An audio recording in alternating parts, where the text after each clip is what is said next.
बिस्मिल्लाहिर्रहमानिर्रहीम, अस्सलाम वालेकुम, वेलकम टू माय चैनल दावत इस्लाम। मैं हूं आपका दोस्त शौकत अली ऑफिशियल। उम्मीद करता हूं कि आप सब लोग ईमान के आला दर्जे पे होंगे। सूरतुल अल तौबा के या नंबर 44 का तर्जुमा, जो लोग अल्लाह और रोजे आखिर पर ईमान रखते हैं वो तो कभी तुमसे ये दरख्वास्त न करेंगे कि इन्हें अपनी जान और माल के साथ जहाद करने से माफ रखा जाए। अल्लाह मुत्तकियों को खूब जानता है। सूरतुल अल तौबा के या नंबर 45 का तर्जुमा,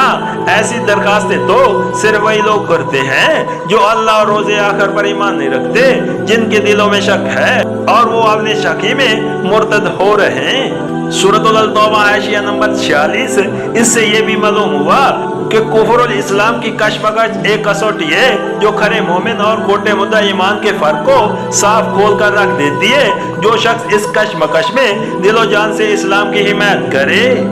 और अपनी सारी ताकत और तमाम जराए उसको सर बुलंद करने की सह में खपा दे और किसी कुर्बानी से दरगे न करे, वही तो सच्चा मोमिन है, बाखिलाफ उसके जो इस कशमकश में इस्लाम का साथ देने से जी चौराहे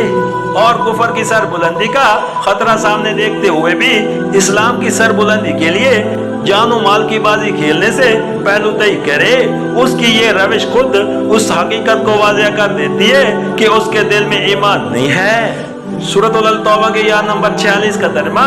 अगर वाकया उनका इरादा निकलने का होता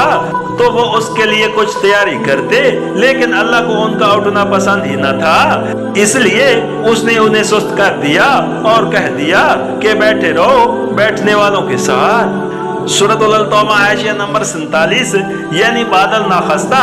उठना अल्लाह को पसंद न था, क्योंकि जब वो शिरकत जहाद के जज्बे और नियत से खाली थे और उनके अंदर दीन की सरबुलंदी के लिए जान फसानी करने की कोई ख्वाहिश न थी, तो वो सिर्फ मुसलमानों की शर्मा शर्मी से बदली के साथ या किसी शरारत की नियत से मुस्तहिदी के साथ उठते और ये चीज हजार खराबियों की वजह होती, जैसा कि बाद वाली याद में बातसरी फरमा दिया गया है। सूरतुल अल तौबा के या नंबर 47 का तर्जुमा, अगर वो तुम्हारे साथ निकलते तो तुम्हारे अंदर खराबी के सिवा किसी चीज का इजाफा न करते, वो तुम्हारे दरमियान फितना पर दराजी के लिए दौड़ धूप करते और तुम्हारे गिरोह का हाल ये है कि अभी उसमें बहुत से ऐसे लोग मौजूद हैं जो इनकी बातें कान लगाकर सुनते हैं। अल्लाह उन जालिमों को खूब जानता है।